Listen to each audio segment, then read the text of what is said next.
Buenas tardes a todos, mi nombre es Constanza Díaz y soy la segunda oradora del equipo afirmativo en esta tesis que ya han explicado.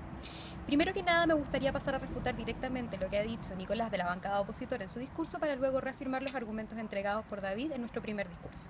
Nicolás nos habla del concepto de necesario y que lo necesario es aquello que es imprescindible para alcanzar un fin. Y estamos absolutamente de acuerdo con Nicolás. En donde no estamos de acuerdo es en el concepto de nueva constitución, que David sí explicó en su primer discurso.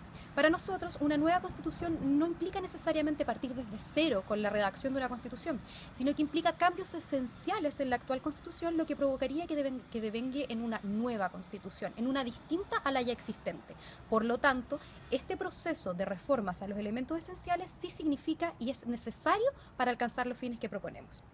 Nos habla también del fin de la Constitución, presentándonos un concepto nuevo, siendo que nosotros ya habíamos entregado una definición de Constitución, y nos dice que esta Carta Fundamental establece los límites mínimos y básicos que debería haber en la relación entre el Estado y sus ciudadanos. Primero nos habla del siglo XVIII, y cómo este era el propósito de las constituciones en el siglo XVIII, siglo en el que por supuesto ya no estamos. Como ha avanzado la sociedad y han avanzado sus necesidades, también tiene que avanzar la comprensión de estas en nuestra Carta Fundamental. Además de eso, hemos mencionado que de la esencia de la Constitución son principalmente tres elementos: los derechos fundamentales y sus garantías, los principios básicos que rigen a la sociedad, como por ejemplo el modelo económico, y la relación de los poderes del Estado con sus ciudadanos. Y vamos a demostrar cómo las falencias en estas motivan entonces una nueva Constitución. En su segundo argumento nos han hablado de un argumento procedimental y nos dicen que esto es un capricho de la izquierda chilena. Cambiar la Constitución es solamente un capricho de aquellos que detentan el poder actualmente. Pero les hemos mencionado la encuesta CADEM, en el cual un 77% de los encuestados creen que la Constitución debería cambiar. Para realizar esa encuesta, el Universo fue un sondeo de 73 comunas urbanas con más de 50.000 personas, que representan el 70.9% del total de la población del país. Esto no parece ser un grupo elegido al azar, ni tampoco parece ser un pequeño grupo que represente un mero capricho en lo que están manifestando.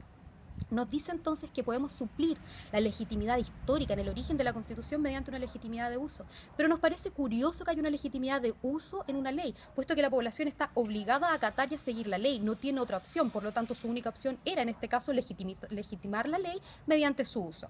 Y además de eso nos dice que sería más conveniente que hubiera habido un cambio político que motivara entonces una nueva Constitución. Pero nos parece que hay un cambio político lo suficientemente importante al ser una sociedad que pasó de una dictadura a ser una sociedad en transición, para posteriormente pasar a ser una sociedad completamente democrática, lo que sí motivaría entonces el cambio que la gente a todo grito está pidiendo.